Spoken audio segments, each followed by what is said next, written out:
The Mojave Desert of 1889 stretched endlessly under a merciless August sun when veteran rancher Thomas McKenna discovered what he thought was a mirage.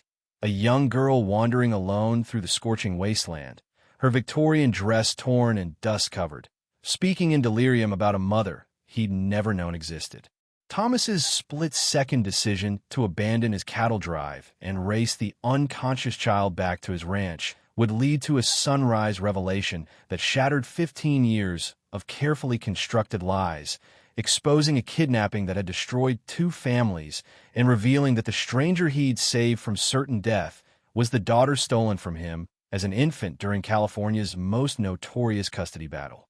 The Mojave Desert in August 1889 transformed into a furnace that tested the limits of human endurance. With a thermometer regularly climbed past 115 degrees by midday, creating conditions that had claimed countless lives among those foolish enough to challenge nature's cruelest face. Thomas McKenna understood these dangers intimately after 17 years of ranching along the desert's edge, which made his decision to drive 40 head of cattle across the wasteland during the peak of summer seem like calculated madness to anyone unfamiliar with the desperate economics of frontier survival. The drought that had gripped Southern California for 3 consecutive years left ranchers with impossible choices between watching their herds starve on barren pastures or risking everything on dangerous drives to reach water sources and buyers in distant territories. Thomas had mapped this particular route through the Mojave 6 times previously, memorizing every waterhole, shade rock, and landmark that meant the difference between a profitable venture and a fatal miscalculation. His timing depended on reaching Willow Springs by sunset, where natural pools provided the only reliable water source for 30 miles in any direction. The shimmering heat waves that rose from the baked earth created an endless succession of mirages that turned distant rocks into lakes and transformed Joshua trees into dancing figures that seemed to beckon travelers toward their doom.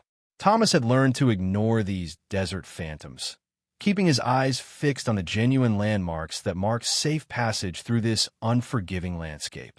Yet something about the small figure stumbling through the sagebrush a quarter-mile south of his planned route struck him as different from the usual tricks of superheated air. Through the distortion of rising heat, he observed movement patterns that seemed too deliberate, too human to dismiss as another desert illusion. The figure appeared to be walking, though the gait suggested exhaustion beyond normal comprehension, each step a monumental effort against the desert's crushing weight. Thomas pulled his field glasses from his saddlebag, squinting through lenses that had become scratched from years of sand and wind, focusing on what his rational mind insisted couldn't possibly exist in this deadly emptiness. The magnified image revealed a young girl, perhaps 14 or 15 years old, wearing the tattered remains of what had once been an expensive Victorian traveling dress, now reduced to dust-covered rags that provided no protection against the desert's brutality. Her dark hair, which might have been carefully styled days earlier, hung in matted strands around a face burned raw by relentless sun. Most alarming were her movements, the mechanical, purposeless steps of someone whose mind had already begun shutting down from heat stroke and dehydration, walking towards certain death without conscious awareness of her actions. Thomas faced a decision that challenged every principle of survival he'd learned during nearly 2 decades on the frontier. Abandoning his cattle drive meant financial ruin, as the buyers and needles wouldn't wait, and his ranch's mortgage payment depended entirely on this sale. The 40 head of Longhorns represented 3 years of careful breeding and investment, his only buffer against the bankruptcy that had already claimed half his neighbors. Yet watching this child stumble toward death while he protected his economic interests would haunt him far worse than any financial hardship could inflict. Without allowing himself time for second thoughts, Thomas spurred his horse toward the staggering figure, leaving his carefully managed herd to scatter across the desert while he raced to reach the girl before her body completely surrendered to the Mojave's merciless appetite. The temperature at ground level exceeded 130 degrees, hot enough to cook flesh through boot leather, explaining why the girl's feet left bloody prints in the sand despite whatever remained of her delicate Eastern shoes that had never been designed for such torture. Chapter 2. Race Against the Desert. Thomas McKenna swept the delirious girl onto his saddle with practiced efficiency born from years of handling injured livestock. Though nothing had prepared him for the frightening lightness of her dehydrated body or the furnace heat radiating from her fever-ravaged skin. Her cracked lips moved in constant whispered conversation with invisible companions, speaking names and places that meant nothing to Thomas, yet stirred something indefinable in the depths of his memory. The 15 miles back to his ranch stretched before them like an endless gauntlet of scorching sand and merciless sun that would test whether his quarter horse, Brandy, possessed enough stamina to carry 2 riders through hell itself. The girl's head lolled against his chest as Brandy picked his way through the treacherous terrain, her fevered ramblings becoming increasingly coherent despite her deteriorating physical condition. She spoke of a grand house with marble stairs, of a woman named Margaret who insisted she practice piano scales until her fingers ached, and, most puzzling, she repeatedly called out for someone named Thomas to save her from the darkness. The coincidence of the name sent an uncomfortable chill through the rancher's spine despite the oppressive heat that surrounded them like a physical presence determined to claim another victim. Every mile became a calculated gamble between speed and endurance as Thomas monitored both his horse's labored breathing and the girl's increasingly shallow respiration that suggested her body was beginning to shut down vital functions. He'd witnessed heat stroke claim grown men within hours, their bodies simply ceasing to function once core temperatures exceeded critical thresholds, and this child had clearly been exposed far beyond what her delicate constitution could endure.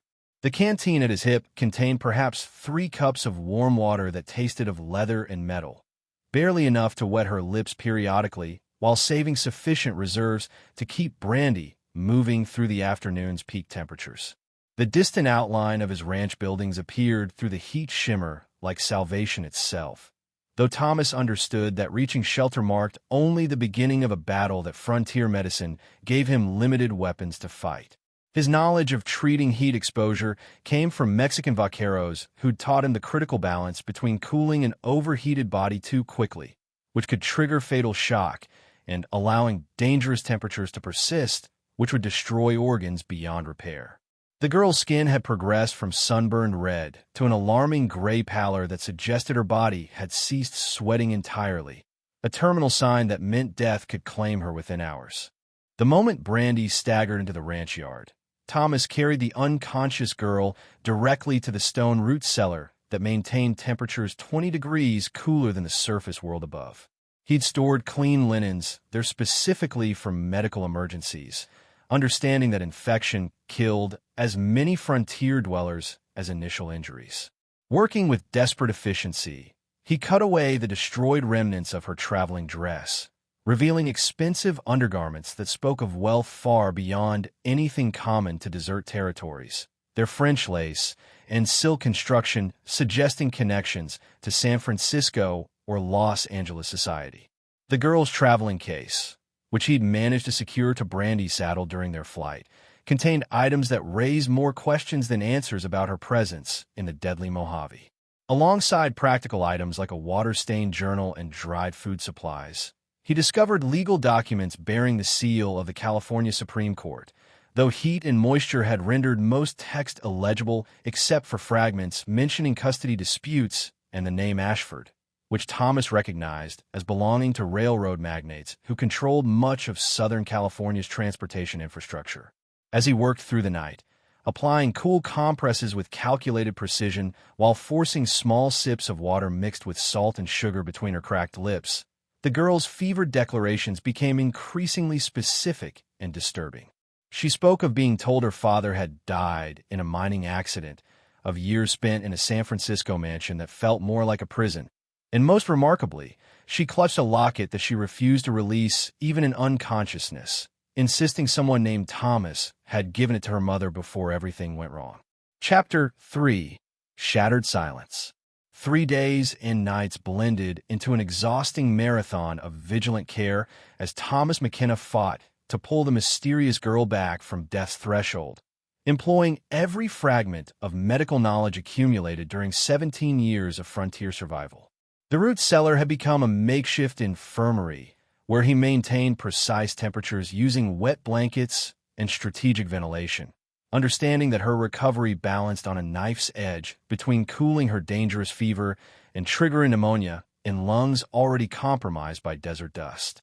Sleep became impossible as he monitored her breathing patterns that would stabilize for hours before suddenly becoming erratic, forcing him to adjust his treatments with the intuitive skill of someone who'd nursed dozens of injured animals through critical conditions. The girl's periods of consciousness gradually lengthened from mere seconds to several minutes, though her emerald eyes held a confusion that suggested her mind struggled to piece together how she'd arrived in this unfamiliar stone chamber after her ordeal in the desert. During these brief moments of clarity, Thomas observed features that sent uncomfortable jolts of recognition through his consciousness.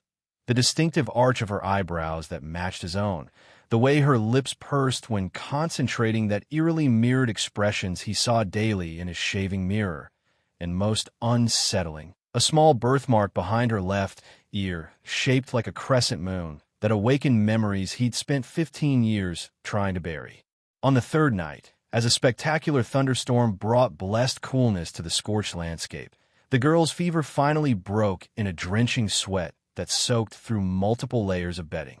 Her eyes opened fully for the first time since her rescue, revealing an intelligence and determination that seemed incongruous with her youth, as if life had forced her to mature beyond her 14 or 15 years. The first coherent words she spoke carried an educated accent that spoke of private tutors and finishing schools, yet underneath lay traces of something else, a subtle Western drawl that didn't match her refined appearance. The questions Thomas asked received evasive answers that suggested either continued confusion or deliberate concealment, as the girl claimed her name was Catherine, but hesitated before saying it, as if the identity felt foreign on her tongue. She spoke of traveling from San Francisco to meet relatives in Phoenix, though she couldn't explain why she'd been traversing the Mojave on foot or what had happened to what must have been a substantial traveling party for a young woman of obvious wealth. Her hands constantly sought the locket at her throat, a nervous gesture that intensified whenever Thomas pressed for specific details about her family or origins. When exhaustion finally claimed her again, Thomas carefully examined the locket she protected so fiercely, using the gentle techniques he perfected when treating skittish horses to avoid waking her. The gold case bore elaborate engravings that included initials EM intertwined with TM in a pattern that made his heart skip, remembering the matching locket he'd given his wife Elizabeth on their wedding day. Inside, protected by crystal that had somehow survived the desert ordeal intact, lay a photograph that shattered 15 years of carefully maintained emotional barriers with the force of a physical blow. The daguerreotype showed a young couple standing before a Spanish mission that Thomas recognized as San Miguel, where he'd married Elizabeth Morrison in 1873 despite her wealthy family's violent objections to their union. His younger self stared back from the aged photograph, standing beside the woman whose death in childbirth had destroyed his world, though the official story he'd been told claimed both mother and infant had perished during that terrible night. The Ashford family, Elizabeth's parents, who controlled vast railroad interests throughout California, had used their influence to bar him from the funeral, claiming his presence would cause scandal given their daughter's unfortunate choice of husband. Yet here lay evidence that challenged everything he'd accepted as truth for 15 years, cradled in the hands of a girl whose age matched perfectly with the child he'd never been allowed to see, whose features blended his own with Elizabeth's in ways that couldn't be coincidental. The legal documents in her traveling case, though water-damaged and partially illegible, contained fragments of text mentioning custody arrangements and the name Sarah Elizabeth McKenna, the very name he and Elizabeth had chosen for their unborn child during those happy months before tragedy supposedly claimed them both. Chapter 4. Dawn's Truth Unveiled. The first rays of desert sunrise painted the ranch house in shades of gold and crimson when Catherine finally spoke the words that would shatter the foundation of lies constructed 15 years earlier by California's most powerful railroad dynasty. Thomas had been preparing breakfast in the pre-dawn darkness, his movements quiet to avoid disturbing his recovering patient, when he heard her call his name with a certainty that suggested full knowledge of who he truly was. Standing in the doorway of the root cellar, wrapped in one of his old blankets, she held herself with a dignity that transcended her youth while tears streamed down her sun-damaged cheeks. The story that emerged over the following hours revealed a conspiracy of such calculated cruelty that Thomas struggled to comprehend how Elizabeth's own parents could have orchestrated such devastating deception. Catherine, whose real name was indeed Sarah Elizabeth McKenna, exactly as he and Elizabeth had planned, had been raised believing her father died in a mining accident shortly after her birth, a convenient fiction that explained why she'd never known him. The Ashford family had used their vast wealth and political connections to secure custody through a judge they controlled, declaring Thomas an unfit parent due to his modest circumstances and dangerous profession as a rancher in untamed territories. The elaborate deception had required bribing hospital staff to declare the infant dead while secretly transferring her to the Ashford mansion in San Francisco, where she'd been raised as Catherine Ashford, granddaughter rather than daughter, with no knowledge of her true parentage. The grave Thomas had visited annually in San Francisco's prestigious Laurel Hill Cemetery, where he'd laid flowers for the daughter he'd never known, contained nothing but weighted cloth and carefully crafted lies.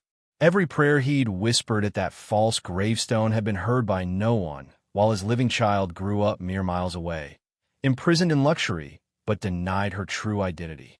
Sarah's awakening to the truth had begun 3 months earlier, when she discovered her grandmother Margaret Ashford burning documents in the library fireplace at midnight, papers that included her original birth certificate bearing Thomas McKenna's name as father. The confrontation that followed had revealed the depths of the Ashfords' hatred for the man they considered beneath their social station, who dared to love their daughter and had somehow convinced Elizabeth to choose poverty with him over wealth with them. Their revenge had been to steal his child and ensure he'd never know she survived, a punishment they considered fitting for his presumption in marrying above his class. The traveling case she'd carried contained proof she'd managed to steal from her grandmother's private safe during her escape, including original court documents that revealed how the Ashfords had paid witnesses to testify about Thomas's supposed alcoholism and violent tendencies, neither of which had any basis in reality. There were receipts for bribes paid to court clerks, letters from the corrupt judge discussing his fee for ensuring the custody ruling, and most damning, correspondence between the Ashfords and the hospital administrator who'd falsified death certificates for both Elizabeth and the infant Sarah. Her escape from San Francisco had been planned for weeks after learning the truth, selling jewelry piece by piece to accumulate funds while maintaining the facade of an obedient granddaughter grateful for their generosity. She'd boarded a train bound for Los Angeles under an assumed name, planning to search property records to locate her father's ranch, but the Ashfords' private detectives had tracked her to Barstow. Fleeing their pursuit had led her into the desert with inadequate supplies and no understanding of the Mojave's lethal nature, driven by desperate determination to reach the father she'd been told was dead, rather than return to the gilded prison of lies. The sunrise illumination that filled the ranch house seemed to parallel the illumination of truth after 15 years of darkness, as Thomas struggled to process the simultaneous joy of his daughter's survival and rage at those who'd stolen their lives. Sarah showed him the hidden compartment in her locket that contained a tiny slip of paper with his name and ranch location, information Elizabeth had somehow secreted there before her death, as if she'd known her parents would betray their promises. This single act of maternal protection had ultimately guided Sarah home despite the Ashfords' elaborate attempts to sever all connections to her true heritage. Thomas McKenna's incredible story reminds us that truth has a way of surviving even the most elaborate deceptions, and that a parent's love can transcend 15 years of carefully crafted lies. The Ashford family's wealth and power couldn't prevent destiny from reuniting a father and daughter in the most unlikely circumstances, through a chance encounter in the deadly Mojave Desert. Sometimes the greatest treasures we find aren't gold or silver, but the family we thought we'd lost forever. If this story touched your heart, hit subscribe for more legendary tales of the American frontier and comment below. What would you have done if you discovered the child you'd mourned for 15 years had been alive all along?